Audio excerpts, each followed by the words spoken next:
جب یہ لگے رہو گے مشق ہوتی رہے گی تو پھر ہمت میں قوت آ جائے گی، سستی سست پڑ جائے گی انشاءاللہ تعالی۔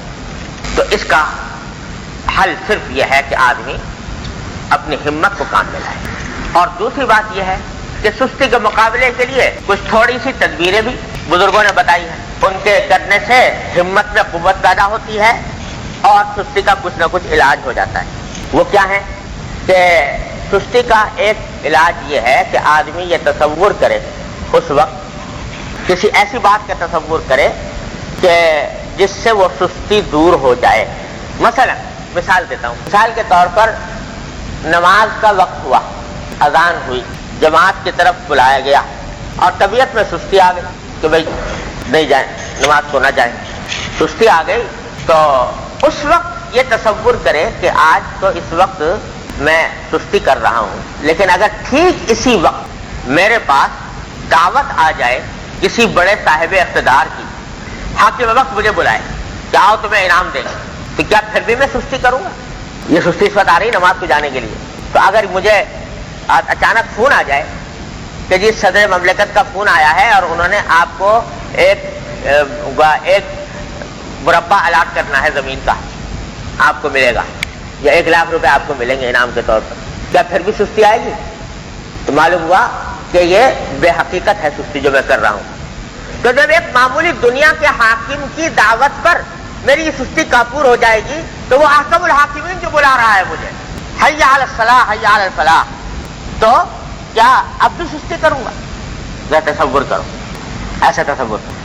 تو جب معلوم ہوا کہ یہ جو سستی آ رہی ہے یہ نماز کی اہمیت دل میں نہ ہونے کی وجہ سے آ رہی ہے، حاکم کی اہمیت ہے اور اس کے انعام کی اہمیت ہے، اس واسطے میں اس صورت میں سستی کا مظاہرہ نہیں کروں گا، اس وقت کیونکہ نماز ہے اس کی اہمیت نہیں، اس واسطے کر رہا ہوں۔ تو اب غور کرو کہ یہ کتنی بڑی زیادتی کی بات ہے کہ ایک معمولی سے دنیا کے حاکم، فانی حاکم جس کے ہاتھ میں کچھ بھی نہیں، اس کے لیے تو میں یہ کام کروں اور احکم الحاکم۔ یا مثلا گناہ کا داعیہ پیدا ہوا، یہ اللہ بچائے یہ گناہ بہت پھیلا ہوا ہے، آنکھ کا گناہ۔ تو آنکھ کا گناہ کرنے کا داعیہ پیدا ہوا کہ میں کسی نامحرم کو لذت لینے کی نگاہ غرض سے دیکھوں، تو کیا کرو؟ یہ سستی، اب اس سے بچنے میں سستی آ رہی ہے، تو کیا کرو کہ یہ تصور کرو کہ اگر اس وقت میں، جس وقت میں یہ کام کرنے جانا چاہ رہا ہوں، اس وقت میں میرا باپ مجھے دیکھ لے، میری اولاد مجھے دیکھ لے، یا اس عورت جس کی طرف دیکھنا چاہتا ہوں اس کا شوہر مجھے دیکھ لے، یا کوئی میرا شاگرد، میرا مرید مجھے دیکھ لے اس حالت میں کہ یہ بدنگاہی کر رہا ہے، تو کیا بنے گا؟ کیا پھر بھی میری نگاہ اٹھے گی؟ جب یہ لوگ موجود ہوں ان کے سامنے پھر بھی نگاہ اٹھے گی ناجائز کام کرنے کے لیے؟ ظاہر ہے کہ نہیں اٹھے گی، نہیں اٹھے گی، اس واسطے کہ باوجود اتنا تقاضا ہونے کے اگر پتہ چلے کہ میرا باپ دیکھ رہا ہے، میری اولاد دیکھ رہی ہے، نگاہ ہٹا لوں گا میں۔ تو جب یہ بات ہے کہ ان لوگوں کے دیکھنے کی وجہ سے میں بچ سکتا ہوں، تو احکم الحاکمین تو ہر وقت دیکھ رہا ہے، اس کے دیکھنے سے نہ بچوں، یہ تصور کرو۔ تو یہ تصور کرنے سے سستی کا علاج ہوگا، اور سستی اور گناہ کے تقاضے جو ہیں وہ ماند پڑیں گے۔ یہ تصورات جو ہیں یہ فائدہ مند ہوتے ہیں سستی کو دور کرنے کے۔ اور ہمارے حضرت والا فرماتے تھے قدس اللہ تعالیٰ سرہ کہ اپنے نفس کو بہلایا کرو کہ مثلا بستر پر پڑے ہوئے ہو، رات کے وقت میں، تہجد کے وقت میں آنکھ کھلی لیکن سستی ہو رہی ہے اٹھنے کو، تو چلو اچھا بھائی چلو نماز نہ پڑھنا، اٹھ کے بیٹھ جاؤ، ذرا بیٹھ کے دعا کر لو۔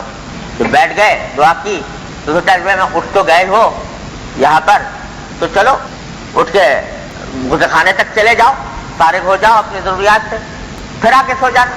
پھر پہنچ گئے تو کبھی جب یہاں تک آئے تو وضو بھی کر لو، اور جب وضو کر لیا تو پھر کیا سوچا کہ چلو اب کچھ رکعتیں ہی پڑھ، فرمایا کہ بہلا کر اپنے نفس کو بہلا کر لے جاؤ اللہ تعالیٰ کی طاعت کی طرف۔ یہ بھی سستی کو دور کرنے کا ایک طریقہ ہے۔ تو یہ تو ہے تدبیریں، تصور ایسا بناؤ، اپنے نفس کو بہلاؤ، اور یہ کہو کہ اللہ تعالیٰ نے مجھے اتنی ہمت دی ہے تو میں اس ہمت کو کام میں لا کر اس کا مقابلہ کروں گا، عزم کرو۔ اور چوتھی چیز اللہ سے دعا مانگو، اے اللہ مجھے اس سستی سے بچا لیجیے، اس گناہ کے داعیے سے بچا لیجیے۔ मांगो, 4 काम करो और करते रहो तो इंशाअल्लाह ये सुस्ती दूर हो जाए। तो पहली चीज जिससे पनाह मांगी नबी करीम सल्लल्लाहु अलैहि वसल्लम ने वो है अल्लाहुम्मा इन्नी अऊज़ु बिका मिनल कसल, अल्लाह मैं आपकी पनाह मांगता हूँ सुस्ती से, व अऊज़ु बिका मिनल जुब्न, और मैं आपकी पनाह मांगता हूँ बुज़दिली से। ये भी बड़ी अजीब दुआ मांगी आपने, बुज़दिली से। जरा सोचो, हम लोग कभी हमने दुआएं मांगी है ये कि अल्लाह सुस्ती से बचाइए, अल्लाह बुज़दिली से बचाइए, लेकिन हुजूर अक़दस सल्लल्लाहु अलैहि वसल्लम मांग रहे हैं बुज़दिली से बचाइए। बुज़दिली का मतलब क्या है जिससे पनाह मांगी है? एक मतलब तो इसका हर एक आदमी जानता है, बहादुरी के मुकाबले में बुज़दिली होती है। बहादुरी के मुकाबले में बुज़दिली होती है, किसी शख्स का आदमी मुकाबला करे बहादुरी के साथ और एक किया कि उसके आगे बुज़दिली दिखलाए, मशहूर माना है इससे।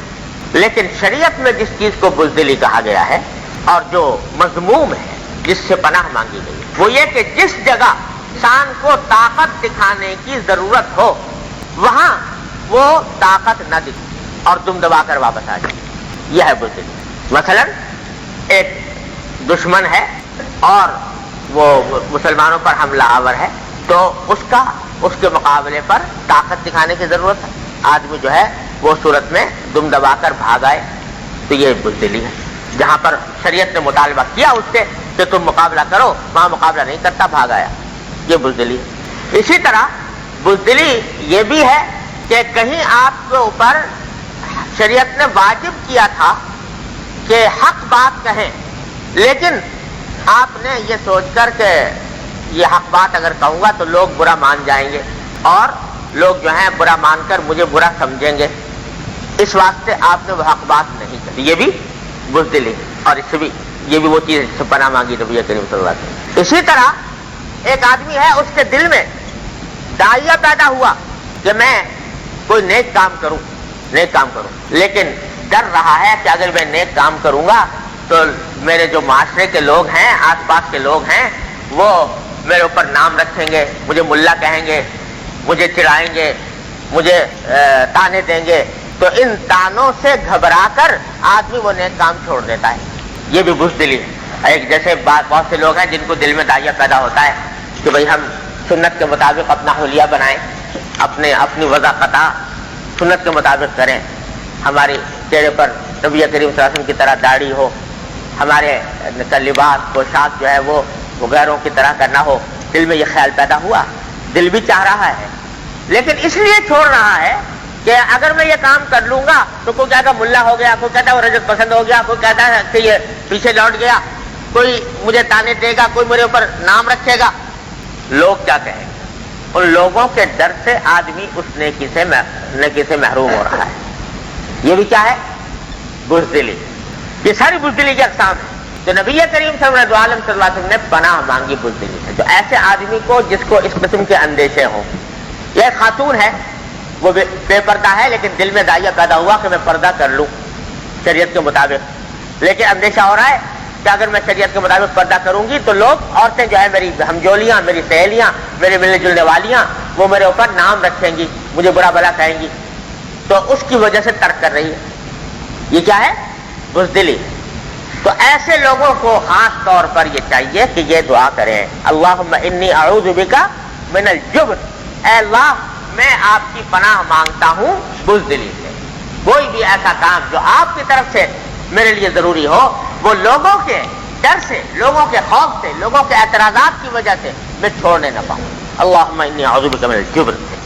और फिर भाई दो और बातें हैं कि फरमाया कि मैं अल्लाह आपकी पनाह मांगता हूं बुढ़ापे, ऐसा बुढ़ापा जो इंसान को नाकारा कर दे, जिसकी वजह से आदमी दूसरों का दस्त निगर हो जाए, दूसरों के सहारे लग जाए, अपना काम खुद न कर सके या दूसरे लोगों के लिए तकलीफ का सबब बन जाए, उससे पनाह मांगे कि अल्लाह ऐसे बुढ़ापे से पनाह है, आपकी पनाह मांगे।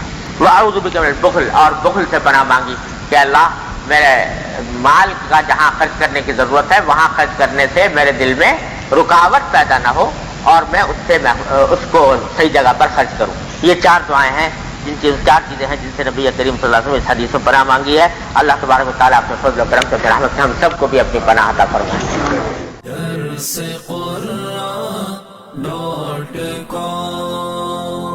www.darsequran.com